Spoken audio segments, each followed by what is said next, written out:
pembelajaran 2, kita masih membahas ciri-ciri makhluk hidup ya. Ada banyak makhluk hidup di sekitar kita. Ada manusia, hewan, dan tumbuhan. Apakah ciri-ciri makhluk hidup tersebut? Di antaranya bergerak. Makhluk hidup bergerak untuk mencari makanan dan untuk menghindari musuhnya. Cara makhluk hidup bergerak itu berbeda-beda. Kalau manusia bergerak dengan berjalan kaki atau berlari. Kalau kupu-kupu dengan terbang. Dan kalau ikan dengan berenang.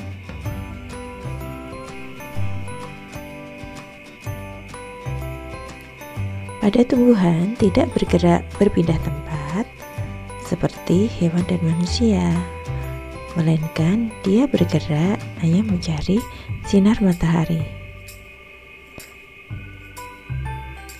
Akar tumbuhan bergerak tumbuh ke dalam tanah.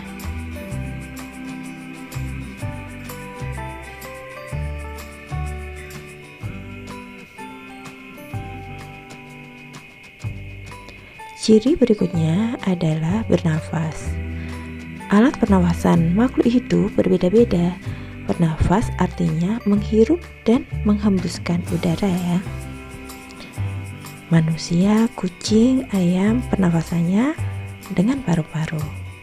Sedangkan ikan bernafas dengan insang karena hidupnya di dalam air. Nah, belalang bernafas menggunakan trakea. Nanti akan kita pelajari di kelas 6 ya. Lalu, kalau tumbuhan juga bernafas, yaitu melalui lubang kecil di daunnya yang disebut stomata.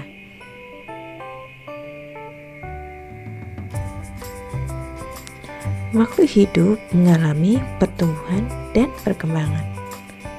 Nah, perhatikan gambarnya. Tubuh kita mula-mula dari kecil, dari bayi, lama-kelamaan akan tumbuh menjadi seorang dewasa. Nah, sekarang perhatikan pada tumbuhan ya.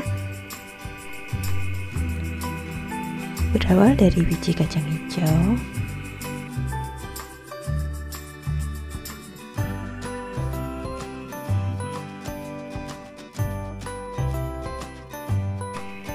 nah sekarang nunggu tunas yang biasa disebut kecambah. Ini biasanya dalam waktu 2 hari ya. Kita gunakan media kapas yang dikasih air sedikit jadi lembab. Nah, ini sudah sekitar 3 hari. Bijinya sudah mulai kebuka, mau nunggu daun. Nah, kayak gini 4 hari. Yang ini adalah contoh pertumbuhan bunga matahari dari biji menjadi berbunga. Nah, selain tumbuh, makhluk hidup itu juga berkembang biak. Berkembang biak artinya menghasilkan anak atau keturunan. Hewan berkembang biak dengan cara yang berbeda-beda. Ada hewan yang bertelur, hewan yang beranak.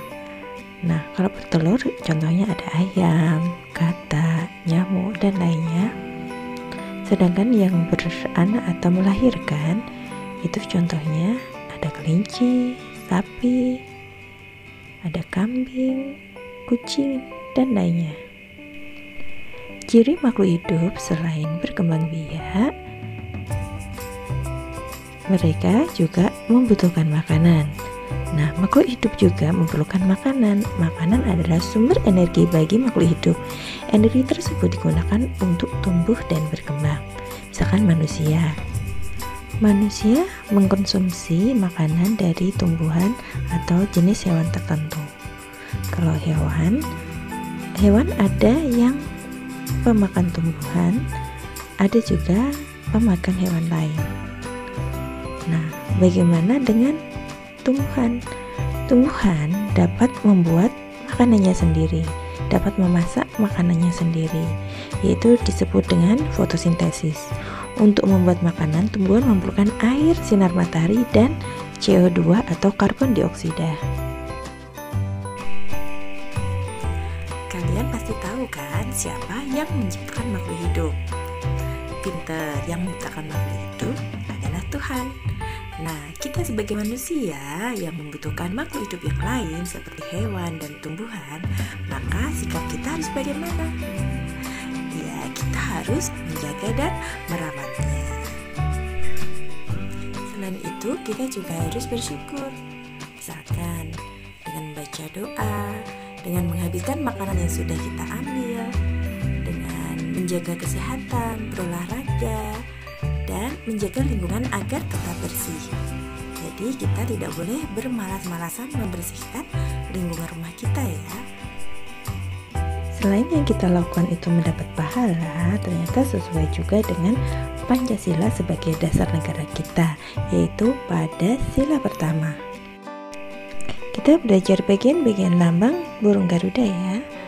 Ada sayap, paruh, dan ekor, itu melambangkan kekuatan. Jumlah seluruh bulunya itu melambangkan hari kemerdekaan, yaitu 17 Agustus 1945. Sedangkan kepala burung Garuda menghadap ke kanan, itu melambangkan bangsa Indonesia selalu berbuat kebenaran. Kaki mencengkeram pita bertuliskan Bhinneka Tunggal Ika melambangkan semboyan bangsa Indonesia berbeda-beda tapi tetap satu juga. Lalu leher burung Garuda tergantung sebuah perisai melambangkan simbol-simbol sila Pancasila. Demikian video Ibu ya. Semoga bermanfaat. Sampai ketemu di video Ibu berikutnya. Assalamualaikum.